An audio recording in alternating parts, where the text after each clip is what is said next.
이민수의 경제 토크 내년 시장을 바라보면서 투자의 아이디어를 찾고 있습니다. KR 리서치 김대준 대표님과 2차 전지 이야기를 하도록 하겠습니다.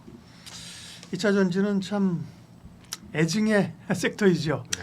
기대도 있고 주식이 없다면 괜찮지만 상당 부분 가지고 계시고 그죠. 아픈 손가락이고 일단 2차 전지를 얘기하다 보면 뭐 업황 얘기도 해야 되지만 트럼프 얘기를 먼저 해야 되는 거 아니에요? 네. 맞습니다. 트럼프가 최근에 뭐 여러 가지 내용들을 발표했지만 소재단, 네. 핵심 소재단에 대한 2차 전지에 대해서도 관세 관세를 매기겠다. 네. 부과하겠다라는 내용의 발표가 있었고 이 발표로 뭐 지난주 한번 네. 출렁였죠. 네.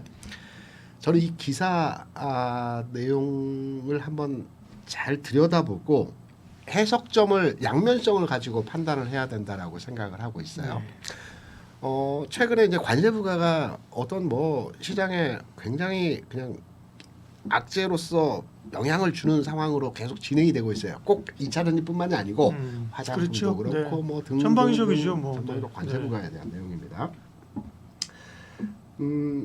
2차 전지 소재, 이제 소재만으로 제가 판단해서 말씀을 드릴게요. 예. 소재만의 시장 점유율을 제가 아는 내용을 추론해서 설명을 드리면 2020년도에 국내 그 핵심 소재, 2차 전지 핵심 소재 전 세계 그 점유율 자체가 한 8% 수준이었습니다.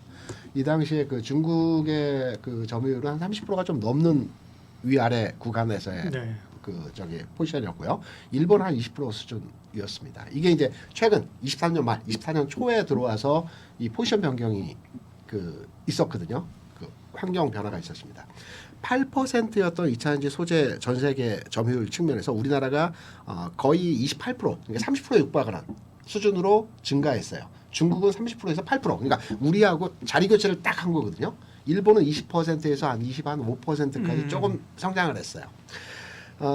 그런데 관세를 부과하게 되면 우리가 시장 점유율 자체가 거의 30% 되기 때문에 가장 데미지가 클 것이라고들 생각을 해서 주가가 하락을 하고 있어요. 물론 일부는 맞고 일부는 틀리다고 봅니다. 포지션 자체가 커졌기 때문에 시장에 대한 그 저기 영향력은 커지겠지만 지금 2차 전지의 그 저기 공장을 보면 미국의 테네시주 쪽에 대부분 이전을 많이 한 상태이거든요. 그러니까 미국에서 사용되는 2차 전지와 그 수출되는 부분에서의 그 배터리 산업은 미국 공장으로 많이 이전을 했습니다. 그러니까 대부분 우리나라가 수출 데이터가 잡히지 않는 것이 우리나라의 생산 가공에서 미국으로 넘어가는 것이 아니고 미국에서 올해부터 가동이 되죠. 내년도에는 본격적으로 대부분의 2차 전지 배터리 그 공장들이 운용이 된다라고 해요. 그러면 여기 관세에서 여기서 해방된다. 네, 거죠. 네. 부과가 안 되는 부분이라고 볼 수가 있습니다. 그러니까 시장 점유율은 높아졌고 관세 부과에 있어서 지금 경쟁사는 일본, 중국인데 일본, 중국 대비해서 조금 더 유연한 환경에서의 상황이 될 수도 있다라는 긍정적인 면으로의 해석이 가능하고요. 두 번째는 이제 배터리 산업에 대한 부분입니다. 네.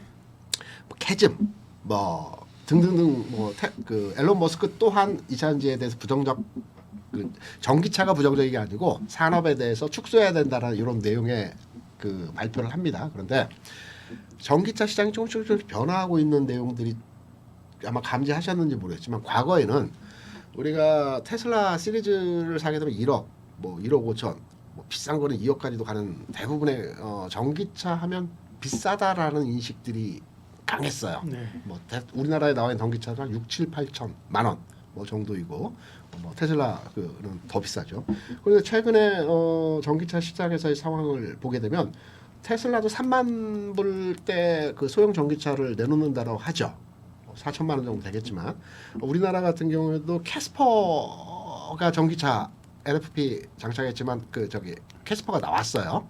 이게 한 3천만 원 초 중반 되는 것 같아요. 거기다가 미국 공장 EV, 그러니까 현대차에서는 캐스퍼, 기아에서는 EV2 이게 한 3천만 원대라고 합니다. SUV형 그 전기차 저렴한 거. 이거 무슨 말이냐면 전기차 산업이 크려면요. 대형차, 고급차 중심, 벤츠가 포기한 것도 똑같은 이유거든요. 대형차, 고급차의 전기차 구동축으로 운용을 하게 되면 많이 안 팔립니다. 저 같은 경우에도 고급차 타는데 굳이 전기차? 엔진 소리 들으면서 그 가솔린으로 가는 게 오히려 더 유용하다고 보기 때문에 전기차는 소형차 특화된 이 범용차를 네, 저렴한 요 차 형태로 가야 되거든요. 초기에는 고급화 전략이었지만 예. 이게 상용화되고 확대되는 과정에서 저가형 예. 자동차로 진화해야 되는데 그동안 라인업이 없었다, 그죠? 그렇죠. 이제 포트폴리오가 다양해진다. 이게 그 진화되고 있기 때문에 이 부분에 있어서 배터리 산업이 뭐 캐즈메일에서 일시 지금 뭐 축소되는 과정이었지만 이 형태로 그러니까 소형차 위주의 전기차가 확산되는 과정으로 진행이 될 수 있다라는 측면으로 긍정적으로 봅니다. 그러니까 앞서 말씀드린 관세 부과 그러니까 우리가 시장 장악력이 30% 가까이 늘어났지만 이 관세 부과는 미국 현지화를 통해서 어느 정도 커버될 수 있는 부분이고 전기차 전체 시장에서의 흐름은 소형화되는 차량에 대한 긍정적인 내용이 시장의 분위기적으로 반영될 수 있기 때문에 배터리 산업에 대한 전반의 흐름은 아주 안 좋게만 볼 필요는 없을 것이다. 이렇게 해석하는 지점에서의 내용 저는 이렇게 생각합니다. 네.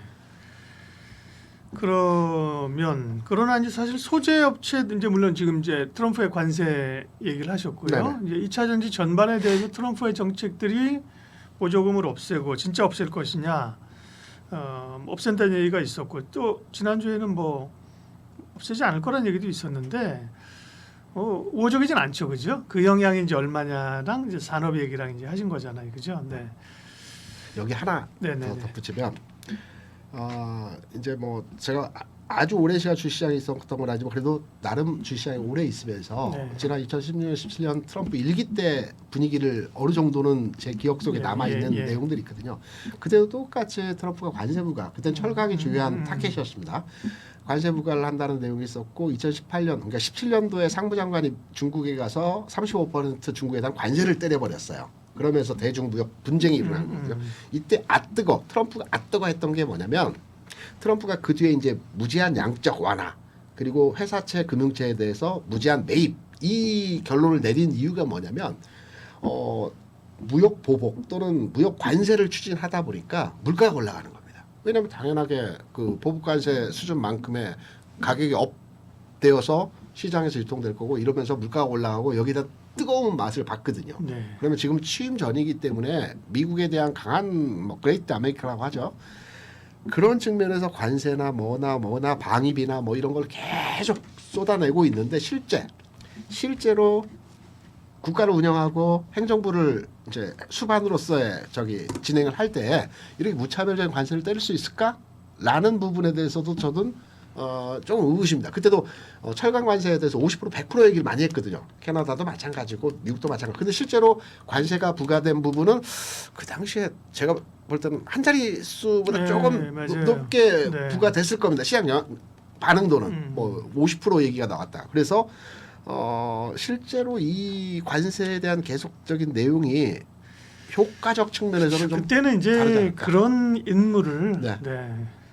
그런 인간을 처음 봤잖아요, 시장이. 그죠? 그렇죠. 참 맞죠. 대통령이 미국의 대통령이 그렇게 막 자기 중소기업 하듯이 하니까 다들 화들짝 놀란 건데 이번에는 이제 학습 효과는 있죠, 그죠? 맞습니다. 저게 소위 이제 진심은 저 뒷단에 있구나, 그죠? 이걸 그렇죠. 알기 때문에 학습 효과 있는 거고요. 어쨌든 그래서 네. 트럼프에 대한 리스크도 이전처럼 사실 조금 과장된 측면이 없지 않다, 그렇죠. 이거고요. 확대 해석됐겠다. 네.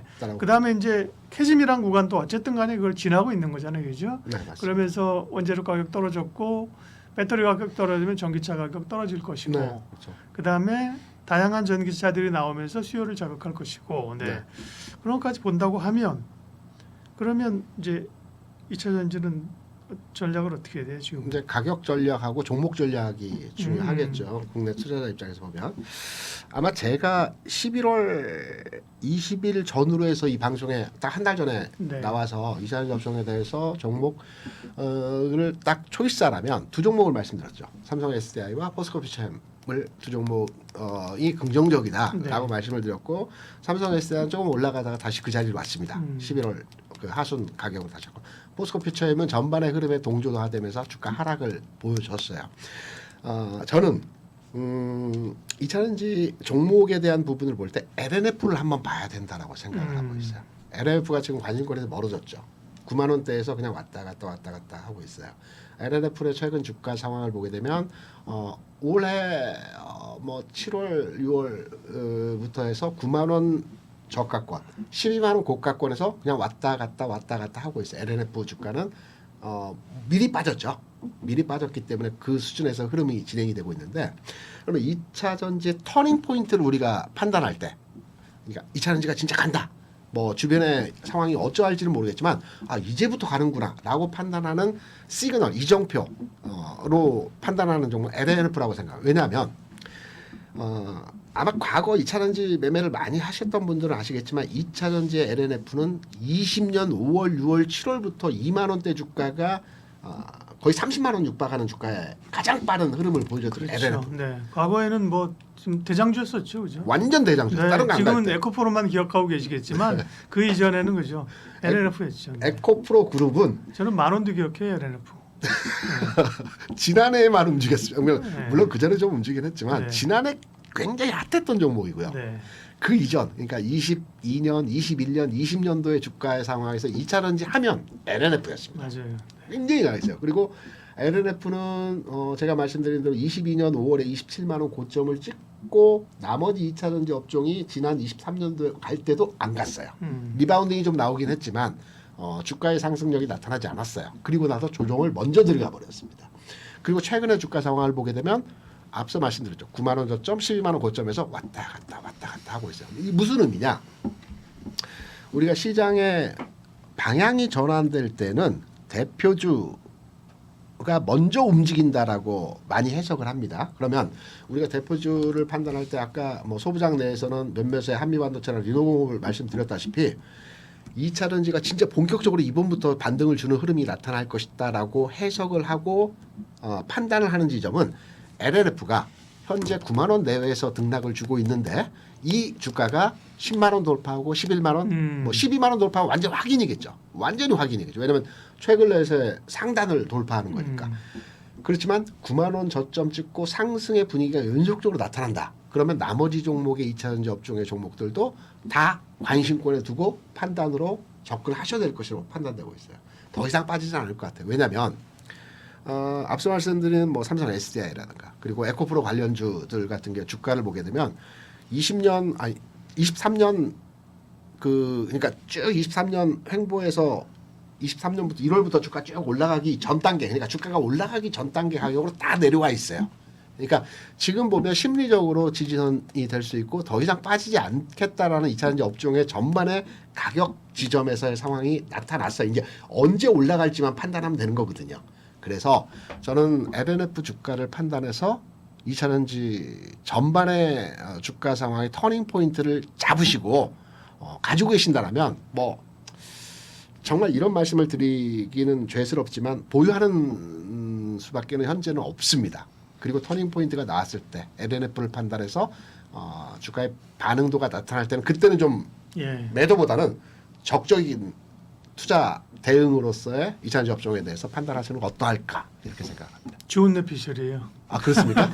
왜냐하면 네. 시장이 이제 턴하더라도 턴하면 과거랑 똑같은 스토리로 안 가거든요. 시장은 그죠. 그렇죠. 어떻게 보면 약간 시장은 창의성이 있어요. 그죠. 뭐 올라가 2차 전지가 만약에 다시 간다. 네. 지금 뭐 에코프로 BM이 이전처럼 대장주를 다시 나를 따르려 하겠습니까? 그래 주면 좋겠지만 물린 분들이 많으니까 그렇지 않다니까 양상이 그렇죠. 다르게 나타난다니까 이거죠. 맞습니다. 뭔가 좀 그죠? 했던 게 원래 그렇게 보면 사실은 뭐 LNF가 땡겨서 사실은 치고 나가면 그죠? 나갈 그렇죠. 수 있는 거죠. 네. 네. 그런 변화들 충분히 있다고 좋은 내피셜이라고 보고요. 네. 마지막으로 그럼 셀단에서는 여전히 SDI가 탑픽입니까? 네, 엔솔보다? 네. 엔솔은 덜 빠지긴 하고 좀 견조하긴 한 면이 있지만 딱 박스의 제한적인 가격의 움직임이 좀 진행되는 분위기가 있습니다. 그래서 저는 셀단에서는 SDI가 좀 더 긍정적이다라고 생각을 합니다. 네. 2차 전지 시각까지 다음에 이제 저희 이 방송에서 내년에 뵙게 될 텐데요, 그죠? 네. 뭐 참 힘든 2024년을 보내면서 그래도 희망을 놓으면 안 됩니다, 그죠? 그럼요, 맞습니다. 죽음에 이르는 병이 절망 아닙니까? 케어케고르가 얘기한 것처럼 우리가 절망하면 안 됩니다, 그죠? 뭐 우리가 산전수전, 공중전, 화생방전, 전자전 다 겪었잖아요, 그죠? 아, 그럼요, 맞습니다. 최근에 투자하시는 분들도 이런 과정을 겪는 것이 한국만 소위 이상한 시장, 미친 시장이 아니라 이런 과정을 겪어왔다, 그죠? 그럼요, 맞습니다. 거기서 또 스토리를 써나가니까 용기를 가지십시오. KR 리서치 김대준 대표님 함께했습니다. 고맙습니다.